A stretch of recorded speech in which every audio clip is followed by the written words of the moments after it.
사실은 요새는 종류가 굉장히 다양하게 말을 하고 있습니다. 지금 이제 한랭성 두드러기에 대해서 이제 좀 말씀을 드렸는데요. 크게 이제 두드러기는 두 가지 원인으로 크게 나눠볼 수 있습니다. 그러니까 열적 반응이 일어나느냐, 이거 한적 차가운 기운에 의해서 반응이 일어나느냐, 이제 크게 두 가지로 나타날 수가 있는데요.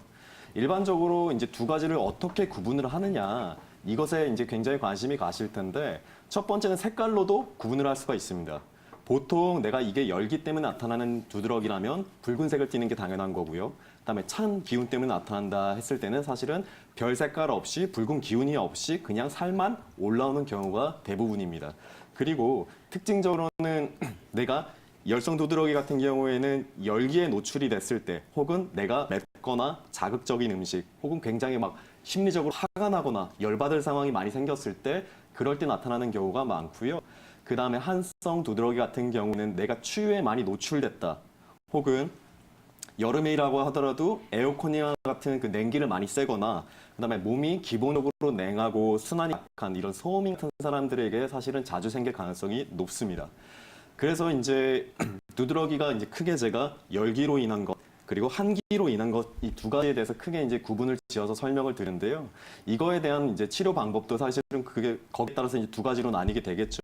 기본적으로 열기로 인해서 두드러기가 나타났다 치면 찬 약제를 기본적으로 이제 저희가 배합을 하게 되어 있는데요.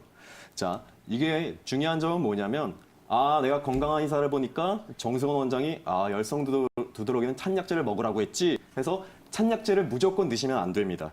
왜 그러냐?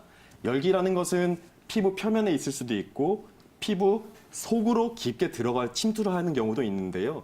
이것을 정확하게 진단을 해서 내 원인이 되는 그 병사가 어디에 위치하고 있는지에 따라서 사실은 치료 방법이 나뉘기 때문에 내가 열성 두드러기인가 보다. 그럼 찬약제 먹어야지. 그래서 집에서 몸에 좋다는 찬약제들을 찾아서 드신다면 이거는 부작용이 날 가능성이 있기 때문에요. 전문가의 사실은 진단이 필요한 거고요. 반대로 그럼 한성 두드러기 역시 이게 피부에 한성 기운이 있느냐, 속으로 깊게 들어갔냐에 따라서 저희들이 이제 치료 방법이나 약제 배합이 굉장히 많이 달라지기 때문에요. 이런 부분들은 주의해서 치료를 받아보시는 것이 좋을 것으로 사료됩니다.